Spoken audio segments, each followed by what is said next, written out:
आज work from home करते करते रात के 11 बज गए थे। मैं कुछ ही घंटों पहले सोया था।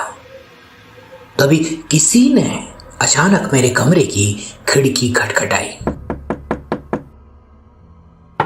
मैं आधी नींद में ही था। तभी खिड़की के बाहर से एक आवाज आई, उठ जा रे आलसी इंसान, 4:15 बज गए हैं। ये आवाज मेरे दोस्त राकेश की थी। दरअसल हम लोग सुबह सुबह मॉर्निंग वॉक पर जाया करते थे। यह मॉर्निंग वॉक पर जाने का सिलसिला आज के 6 महीने पहले शुरू हुआ था, जब लॉकडाउन था। आज रात 12 बजे से संपूर्ण देश में संपूर्ण लॉकडाउन होने जा रहा है। लॉकडाउन का समय था। सभी लोग शहर छोड़कर अपने अपने गांव की तरफ भाग रहे थे। ऐसे में मैं भी मुंबई से पटना आ गया। मेरा गांव पटना से 30 किलोमीटर दूर था। मैं दिन भर वर्क फ्रॉम होम किया करता और ऑफिस के बाद दोस्तों के साथ मस्ती। फिर एक दिन हम चारों दोस्तों ने सुबह सुबह टहलने की योजना बनाई। सुबह के ठीक 4 बजे राकेश मेरे कमरे की खिड़की खटखटा दिया करता था। खिड़की की खटखटाहट से मेरी नींद खुल जाया करती थी और हम लोग पराए की तरफ घूमने निकल जाया करते। दरअसल पराए एक स्थान है जो हमारे गांव से 5 किलोमीटर दूर है। हम लोग घूमने वहीं जाया करते थे। लौटते समय हम लोग चाचा की दुकान पर चाय पीते हुए घर वापस आते थे और यह हमारा डेली का रूटीन बन गया था। सब कुछ बढ़िया चल रहा था। फिर एक दिन अचानक रात को मेरी खिड़की से आवाज आई। यह आवाज सुनते ही मैं रजाई में दुबक के सो गया, क्योंकि आज मेरा दिल और मेरे गांव की सर्दी दोनों ही मुझे नींद से उठने नहीं दे रही थी। बिस्तर पर पड़े पड़े 15 मिनट हो चुके थे। मेरी नींद मेरी आंखों से उड़ चुकी थी। इसलिए मैंने सोचा, चलो यार, आलस करना अब ठीक नहीं, उठ ही जाता हूं। ऐसा सोचते सोचते मैं दबे पैर परिवार के बाकी सदस्यों को सोया छोड़कर अपने घर के मेन दरवाजे की तरफ बढ़ा। मैंने जैसे ही दरवाजा खोला, बाहर की सर्द हवाओं ने और काले घने अंधेरों ने मुझे अपनी आगोश में ले लिया। मैंने दौड़ना स्टार्ट किया। दौड़ते दौड़ते मैं गांव से 1 किलोमीटर दूर आगे निकल आया। राकेश और मेरे बाकी दोस्त दूर दूर तक मुझे कहीं दिखाई नहीं दे रहे थे। यह देखकर मैंने अपनी दौड़ने की स्पीड और बढ़ा दी, क्योंकि मुझे विश्वास था कि अगले 1 किलोमीटर में मैं अपने दोस्तों का साथ पा लूंगा। दौड़ते दौड़ते मैं गांव से 2 किलोमीटर आगे निकल गया। बाहर सन्नाटा कुछ ऐसा पसरा था कि कीड़े मकोड़ों के सिवा कुछ सुनाई नहीं दे रहा था। सर्दी का मौसम, घना काला जंगल और बाहर का सन्नाटा, ये मुझे अंदर ही अंदर काट सा रहा था। तभी अचानक मुझे पैरों की आवाज सुनाई दी। मैं समझ गया था कि ये मेरे दोस्त ही हैं, जो मुश्किल से 500 मीटर की दूरी पर होंगे। अमावस्या की रात होने के कारण आज अंधेरा कुछ ज्यादा ही था, जिसके चलते मुझे सामने कोई भी दिखाई नहीं दे रहा था। इसलिए मैंने आवाज दी, अबे रुक जाओ कमीनो, मैं आ रहा हूं। तभी हवा का एक झोंका आया और मेरे कान में कुछ फुसफुसा सा गया। मैं जैसे जैसे आगे पराई की ओर बढ़ रहा था, पैरों की आवाज और तेज सुनाई दे रही थी। लेकिन इतना सब होने के बावजूद भी मुझे मेरे दोस्त दूर दूर तक दिखाई नहीं दे रहे थे।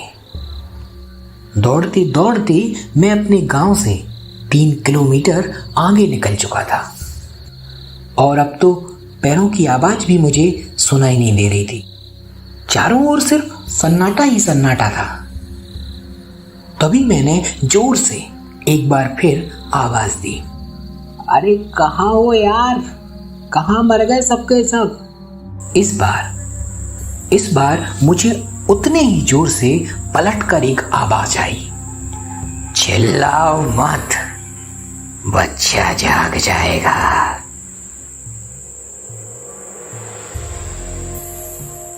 ये आवाज झाड़ियों के पीछे से आ रही थी। मैं समझ गया था कि ये शरारत राकेश की है। साला बचपन से ही बहुत शरारती है।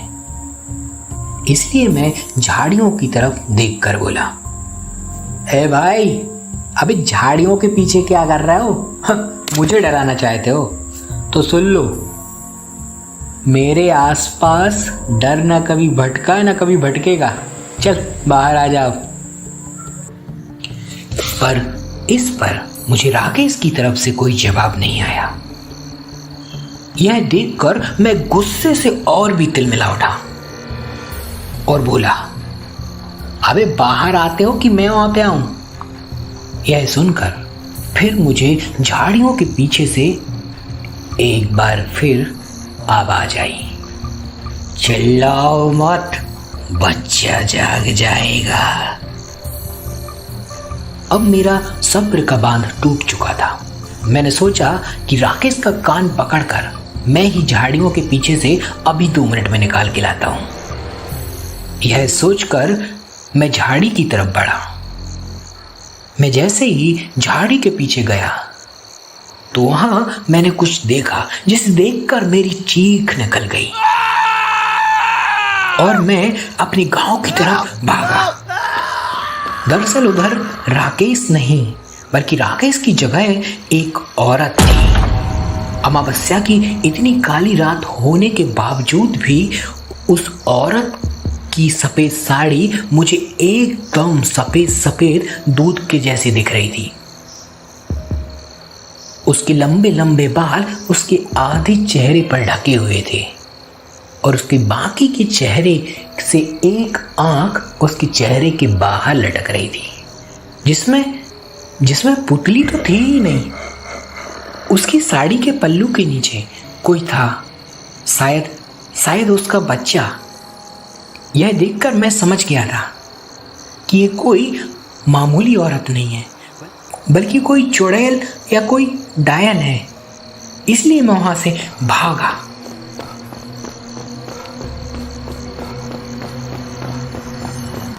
मैं काफी थक चुका था पर फिर भी मैं भागता ही जा रहा था और मुझे बार बार एक ही आवाज सुनाई देती, चिल्लाओ मत, बच्चा जाग जाएगा।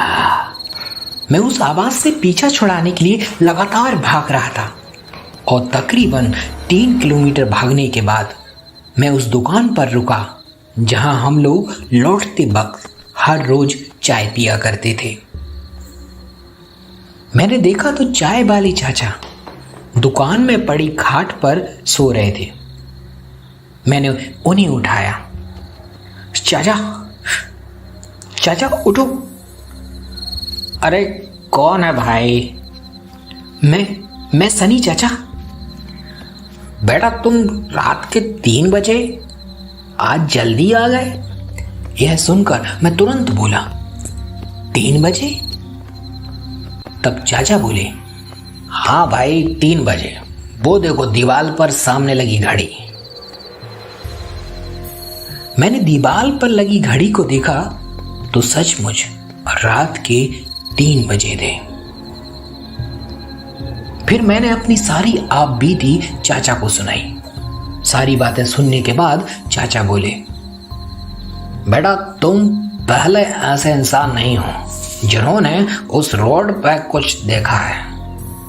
दरअसल तुम लोग जहां दौड़ते दौड़ते जाते हो, जिसे सब लोग पराय कहते हैं, असल में पराय पड़ाव का बिगड़ा ही रूप है। उधर अंग्रेजों ने अपना सन 1930 में पड़ाव डाला था, या यूं कहें कि अपना कैंप लगाया था कुछ महीनों के लिए। जब तक अंग्रेज वहां पर रहे तो गांव की महिलाओं के साथ उन्होंने बहुत ही ज्यादा ज्यादती की और गरीब लोगों को बहुत सताया। अंग्रेजों की इस घिनौनी करतूत से बचने के लिए एक महिला ने अपने बच्चे के साथ कुएं में कूदकर जान दे दी। तभी से बेटा उसी की आत्मा रात में उस रोड पर भटकती है। और हाँ, उस आत्मा को तो कई लोगों ने वहां पर देखा है, पर आज तक उस आत्मा ने किसी को भी नुकसान नहीं पहुंचाया। तुमने इतनी रात को वहां पर जाकर जोर जोर से आवाज लगाई थी और शायद इसीलिए उस आत्मा ने तुमसे कहा, चिल्लाओ मत, बच्चा जग जाएगा। अगर आपको आज की भूतिया कहानी पसंद आई हो और आप इसी तरह मुझसे यानी कि नीतीश भारद्वाज से इसी तरह की रहस्यमयी कहानियाँ और भी सुनना चाहते हैं तो हमारे चैनल को ज़रूर सब्सक्राइब कीजिए और साथ ही बेल आइकन का बटन भी दबाइए। मैं फिर मिलूँगा एक नई कहानी, एक नए किस्से के साथ बहुत जल्द। तब तक के लिए धन्यवाद।